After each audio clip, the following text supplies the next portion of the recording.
Chicos, buenas noches, profesor March. Esta es para la parte que faltaba, ¿cierto? La parte de lípidos derivados, ¿cierto? Correspondiente a la semana 11, trimestre 1, tema bioquímica, quinto año. Los lípidos derivados son lípidos que básicamente son insaponificables. O sea, a pesar que tienen sobre ellos una acción de la bilis, este no puede combinarlos a que se unan con el agua. Por lo tanto, son lípidos, ¿cierto?, que rechazan todo tipo de digestión por ese medio, ¿no? Los principales tenemos ahí, por ejemplo, los llamados esteroides, ¿cierto? Esteroides. Son supuestamente derivados del colesterol. Pero el colesterol también, asimismo, también es un derivado. Deriva de un lípido, un ciclo lipídico llamado ciclopentano perhidrofenantreno, ¿cierto? Y ahí sale justamente el llamado colesterol. Decimos que el colesterol es un lípido tan derivado y que es necesario para el cuerpo. Podemos decir que el colesterol, mucha gente dice, no, pero el colesterol es demasiado pesado, puede causar problemas a los vasos sanguíneos, y ciertamente es cierto, o sea, puede hacerlo, ¿no? Pero siempre se estira a tener niveles óptimos, o sea, un nivel de 240 miligramos por ciento como máximo, o menos de eso, es lo ideal. En ese punto, pues el colesterol es necesario, porque sin él no habrían hormonas sexuales, sin él no habrían corticosteroides, sin él no habrían la misma bilis, no tendría las sales biliares. Por eso estos lípidos realmente, a pesar que son pesados, a pesar que realmente conocemos que son lípidos que no deben estar muy excesivamente en el cuerpo, excesivamente, sin embargo, son necesarios porque sin ellos muchos núcleos lipídicos no tenían efecto. Entonces, el colesterol, cuando va más allá de 240 miligramos por ciento, ahí sí uno puede decir, bueno, hay exceso de lípido, exceso de colesterol, y si se aunan a eso algunas condiciones exageradas, por ejemplo, de bebida o de tabaco, pues sencillamente puede sí ser negativo, ya que el tabaco, por ejemplo, y el licor, el exceso de alcohol, esos básicamente actúan como pegamentos del colesterol en los vasos sanguíneos, sobre todo a nivel del endotelio, ¿no? Si el vaso sanguíneo tiene un epitelio interno llamado endotelio, y cuando ese colesterol está por la parte de la sangre, ¿no?, andando, a veces puede rasgar el endotelio, rasga. Al rasgar el endotelio, pues genera ahí una fractura. Esa fractura automáticamente atrae un montón de plaquetas, y ahí prácticamente empieza a formarse un coágulo, ¿no?, una especie de trombo, una especie de ateroma, que luego empieza a quitar poco a poco la luz al vaso, ¿no? Y ya con el tiempo ese vaso tiene poca luz para que pueda pasar por la sangre, ya que gran parte de él está ocupado por ese llamado ateroma, ¿cierto? Así es. Entonces, eso sería básicamente lo que es el colesterol, ¿no?, cuando está en exceso. ¿Sí? ¿Dónde encontramos colesterol? Sencillo. Un lugar muy factible de encontrarlo es la carne. O sea, si tú comes carne animal, sobre todo la carne animal, por ejemplo, el carne de pollo, carne de vaca, ¿no? El pellejo del chancho. No digo la carne, porque la carne del chancho, a diferencia de su pellejo, es pura proteína casi, ¿no? O sea, si vamos a hablar de proteínas, pues la carne del chancho es la que tiene más rica en proteínas y menos grasa. La carne del chancho. Pero el pellejazo, ese sí es rico en colesterol. Bastante colesterol. Así que tú sabes que el famoso choncholí, que se hace con el pellejo del chancho, ¿no? Eso que tú untas en la sartén y comienzas a freírlo así, y sale la grasita, ¿cierto? Toda diluida, ¿cierto? Y con eso agarras una cucharón de palo y te coges así, y lo tiras, qué rico, ¿cierto? Grasa. Ese es colesterol pesado puro. Es como comerse, pues, pues unas 20 yemas de huevo. La yema de huevo también tiene colesterol bastantísimo. Tú la fríes, ¿cierto? Procura que esté bien frita, porque si estás así semisólida, eso puede decantar en piedras. De este modo, el colesterol pues resulta nocivo en el caso de que haya esos factores justamente que lo motiven que se acumule, ¿cierto? Pero una cantidad más o menos reglamentaria, el colesterol sirve para lo siguiente, ¿no?, para formar todo tipo de vitaminas y hormonas. Por ejemplo, vitamina D3, ¿cierto? También conocida como colecalciferol. Esta vitamina se forma gracias a la irradiación solar de la piel. El sol, sus rayos luminosos, ingresa a la piel, penetra la piel, y es el fondo que se encuentra la grasa bajo la piel, formada por colesterol, ergosterol, activa el ergosterol, formando automáticamente calciferol, que después de un tiempo va a formar colecalciferol, que después va a formar 25 hidroxi colecalciferol. Y después al final acaba como 1,25 dihidroxicolecalciferol. O sea, vitamina D3 para poder incorporar calcio y fosfato al hueso, ¿cierto? Famosa vitamina D. También forma aquí sales biliares, el glicocolato, el taurocolato. Son sales que están metidas en la bilis. Sin ellas no se podría combinar a las grasas a que se junten con el agua, ¿no? Tú dirás, bueno, el colesterol es el padre de la sal biliar. ¿Por qué la sal biliar no combina a su padre que también haga lo mismo? Pues son, digamos, grasas muy pesadas. En todo caso, el colesterol, ¿no? Por originar la sal biliar, está, digamos, exceptuado de ser combinado por ellas para formar, digamos, jabón con el agua. En cambio, las sales sí combinan, por ejemplo, a los triglicéridos hacerlo. Combinan, por ejemplo, a las ceras hacerlo. Combinan a los esfingolípidos, a los glucolípidos, a los fosfolípidos. Todos ellos son combinados a unirse con el agua en forma de kilomicrones, ¿cierto? O sea, se disuelven la grasa en el agua formando jabones. Se llama saponificación del lípido, ¿cierto? Luego vienen las hormonas, ¿cierto? Testosterona.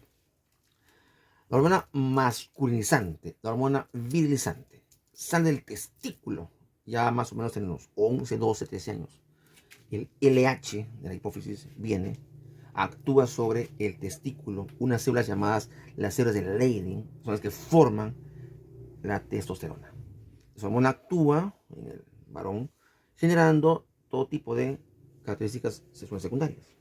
Por ejemplo, el vello corporal mucho más grueso, mucha más cantidad de barba, ¿cierto? El vello púbico tipo romboidal, la mayor fuerza muscular, grasa en la espalda, en el cuello, en los brazos, ¿cierto?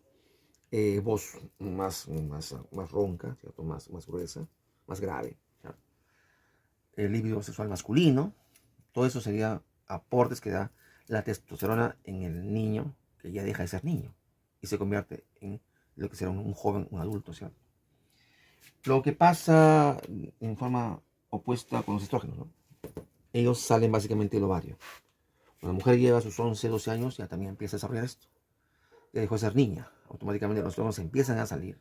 Y empieza el ciclo menstrual, que va a durar toda una parte de su vida, hasta los 40, 45 años en que se detiene y empieza la menopausia, ¿cierto? O sea, de los 11 años hasta esa edad, ¿cierto? El estrógeno es el rey en la mujer. Le da características sexuales secundarias. Puede ser, por ejemplo, el vello corporal mucho más delicado que el varón, un vello púbico en forma triangular, una voz mucho más agudita, ¿cierto? Un líbido sexual femenino, ¿cierto? Mayor cantidad de grasa a nivel de los mamas, glúteos y caderas. Luego tenemos los llamados andrógenos, ¿cierto? Andrógenos también, ¿cierto? Son hormonas que salen en ambos sexos para estimular la salida del vello, ¿cierto? Claro que va conjuntamente unido a la acción de cada hormona sexual respectiva, ¿no? Pero en este caso, por ejemplo, cuando los andrógenos son excesivos, a veces sale demasiada cantidad de vello, tanto en mujer como en hombre. Entonces, por ejemplo, en la mujer que tiene mucho vello, sale el famoso síndrome de la mujer barbuda, ¿cierto? En el hombre que tiene mucho vello, sale el síndrome del hombre lobo, ¿cierto? Ambos son síndromes conocidos como hipertricosis, demasiado vello, demasiado pelo, ¿cierto? Progesterona, hormona que sale solamente después que el ovario ha ovulado. Una vez que el ovario emite el óvulo, deja siempre una especie de cicatriz ahí amarillenta. Esa se torna así, con ese color, ya que llega la LH, que estimula ahí la formación de progesterona. Ese cuerpo amarillo, ya que queda de la cicatriz donde hubo un óvulo, ahora ya no hay, que salió. De ahí sale justamente la progesterona, ¿no? La progesterona es una hormona que facilita o, digamos, permite, digamos, la conformación de todo un sistema, digamos, de vida a nivel del útero. Que eso se da básicamente para que el feto que está todavía en etapa muy primitiva, mórula, blástula, llegue con bien al útero y pueda implantarse, ¿no? O sea, la progesterona le forma todo una especie de ecosistema para que él pueda vivir ahí. con esto queremos decir que la progesterona estimula en gran parte la proliferación del famoso endometrio, que es justamente la mucosa interna del útero que permite justamente que el feto ahí se implante, ¿no? Entonces prolifera tremendamente esa capa para que haya una especie de casita adecuada para que le dé la bienvenida, ¿cierto? Eso va a pasar más o menos en el octavo, décimo día, en el cual ya digamos, el feto ya entra en forma de blástula y automáticamente se une, se fija ahí. Y justamente la progesterona se encarga de sellarlo para que nadie lo pueda botar de ahí, ¿cierto? Entonces, es todo un proceso que se da para que se dé, digamos, la protección del embarazo. Corticosteroides, ¿cierto? También se producen básicamente esto a nivel de la corteza suprarrenal. Tenemos varios, por ejemplo, el cortisol, la cortisona, derivados de la misma en forma industrial. Todos ellos son, digamos, antiinflamatorios naturales. Siempre el cuerpo los forma un poquito como para evitar justamente el exceso de inflamación que puede haber en algún tipo de caso patológico. Y también se pueden sacar de estos derivados, digamos, para digamos, preparados externos, que también pueden ser muy útiles también en algunos casos, ¿no? Por ejemplo, la dexametasona, betametasona, ¿no? La prednisona, que son preparados que también se dan a nivel externo para apoyar, por ejemplo, en el caso de la asma bronquial, ¿no? O algún tipo de inflamación, algún tipo de articulación. Derivados también de esto también, o hermanos de estos, son los llamados anabólicos esteroideos, ¿no? Que hoy en día están muy en boga cuando hablamos pues de gente que se dedica básicamente al jet set o se dedica a los programas basura, por ejemplo. Los chicos de estos guerras, por ejemplo, tienen mucha afinidad por esto. Ellos siempre se pueden aplicar, se aplican siempre los músculos, ¿cierto? En una jeringa especial se aplican así hormonas al músculo para que rápidamente, ¿cierto? Ellas puedan asimilar la cantidad de proteína que le dan. Una vez que tú vas a un gimnasio, tú lo que haces es estirar tu músculo tremendamente y dejas un espacio ahí que va a ser llenado. Tú colocas una dieta adecuada en tu cuerpo y eso con la hormona que has aplicado en tu músculo directamente llega, automáticamente se mete ahí y empieza a engrosar la fibra, ¿cierto? Eso es lo que hacen ellos. Se inflan, así como si fuera un pollo, así que le pones agua, igualito. Ya tenemos los llamados terpenoides aquí, igualmente, derivados de los ácidos grasos insaturados, ¿cierto? Son, por ejemplo, la vitamina A, E, K. Y también los derivados del ácido araquidónico, que tiene 20 carbonos. Las enzimas llamadas ciclooxigenasa y lipoxigenasa actúan sobre el ácido araquidónico y a su vez estimulan la formación de tres mediadores de la inflamación, que son leucotrienos, prostaglandinas y tromboxanos. Estos se encargan de realizar todo lo que sería el proceso inflamatorio, formación de edema, hinchazón, formación de salida, o sea, de plasma del vaso sanguíneo, lo que origina el edema, la zona tumefacta y también la zona con mucho rubor. Y también originan movimiento de todo tipo de células en el medio, de neutrófilos hasta monocitos, obviamente, ¿no? Todo eso. Y también con la agresión también de trombocitos. ¿Sabes? El trombosano estimula la agregación plaquetaria, ¿cierto? Entonces, estos básicamente se usan cuando el cuerpo necesita activar este sistema de defensa, ese mecanismo de defensa contra algún tipo de partícula nociva que viene del exterior, algún invasor externo, ¿cierto? El famoso mecanismo de acción y defensa. El leucotrieno y la prostaglandina y el tromboxano entonces son mediadores inflamatorios, ¿cierto? Que motivan eso. Lo malo es que cuando uno tiene una inflamación a cierta parte del cuerpo, uno siempre se queja, uno del calor, o sea, de la fiebre que da, del subsecuente dolor que está en la zona, del hinchazón y deformación, ¿no? Del calor que despide. Entonces, por esa razón mucha gente me prefiere más bien, digamos, anularlo. Entonces, para eso se utilizan, por ejemplo, los llamados AINES, o también conocidos como antiinflamatorios no esteroideos, que incluyen, por ejemplo, ¿no? Digamos, el ácido acetil salicílico, ¿no? Que es justamente la llamada aspirina. Yo quiero consumir eso, tomo una pastilla. O, por ejemplo, el metamizol, conocido también como andalgina. O el ibuprofeno, el profenit. O, por ejemplo, el paracetamol, o sea, panadol. O también, por ejemplo, te aplicas una inyección pues, de algún tipo de, ¿cómo se llama?, de antiinflamatorio, ¿no? No esteroideo, ¿cierto? Que también pueda igualmente servir para que esto se anule. Entonces, prácticamente Todos estos llegan a nivel de las enzimas, las bloquean y no se da ningún tipo de formación ni leucotrieno, ni tromboxano, ni prostaglandina, ¿cierto? Todo eso se anula gracias a que esos AINES que tú has consumido bloquean, repito, las dos enzimas acá. Bien, entonces, hasta ahí ya digamos viendo los lípidos derivados, ¿cierto? Ahora pasamos aquí a proteínas. Proteínas es un capítulo diferente, ¿no? Son llamados polipéptidos. Están compuestos de carbono, hidrógeno, oxígeno, nitrógeno. En primer lugar, son los elementos básicos. Y aparte de ello, también puede tener fósforo y azufre en determinados momentos, ¿cierto? Son muy complejos, demasiado pesados, de gran tamaño. No son así nomás transportados difícilmente y jamás atraviesan membranas semipermeables porque son demasiado grandes para poros tan chiquitos. O sea que siempre se mantienen dentro de los sistemas de vasos, ¿no? No energéticos. A pesar que una proteína, 1 gramo, me puede dar 4,1 kilocalorías, sin embargo la proteína normalmente no se usa como energético. Porque si se usa como tal, estamos en un grado, digamos, extremo de pobreza alimenticia. Estamos en un estado de emaciación total. Estamos esqueléticos con la piel pegada al hueso. Las proteínas están formadas básicamente por aminoácidos, ¿eh? Aminoácidos, ¿no? Son las unidades o sillares máximos que forman estas bimoléculas.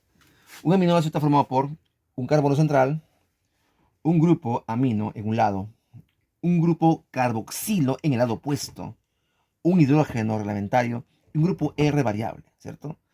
Es una molécula de tipo, en ese caso, anfipática. ¿Por qué? Porque tiene dos naturalezas, una sola, ¿cierto? En una molécula coexisten una parte básica y una parte ácida. Pues se llama aminoácido, ¿cierto? Ahora, los enlaces entre ellos se llaman enlaces peptídicos.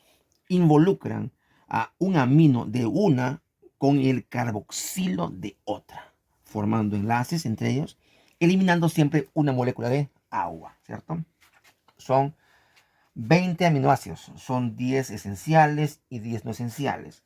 Los esenciales que ves acá, ¿cierto? Son los aminoácidos que son necesarios en el cuerpo humano porque algunos de estos, digamos, no se forman en él y algunos que se forman rápidamente se gastan. Por ejemplo, la arginina, conocida como el famoso Viagra natural, ¿cierto? Se forma, pero luego se gasta automáticamente, ¿no? Por eso se requieren en dieta, siempre en dieta, para que pueda tener el cuerpo suplementos de las mismas. En cambio, los no esenciales, en cambio, aquí, mira acá, estos son aminoácidos que definitivamente el cuerpo lo va a fabricar, así que no hay ningún problema. Haya o no haya en dieta, el cuerpo igual los va a tener, ¿cierto? Siempre, ¿no? Bien, por el momento hasta ahí. La próxima semana estamos viendo la parte de proteína con todo lo que debe ser. Y bueno, solamente decirles que sigan estudiando, ya vienen los exámenes finales y que vean los videos siempre que estamos subiendo en cada rato del canal, ¿ya? Nada más por el momento. Gracias a todos. Un abrazo enorme. Gracias. Nos vemos.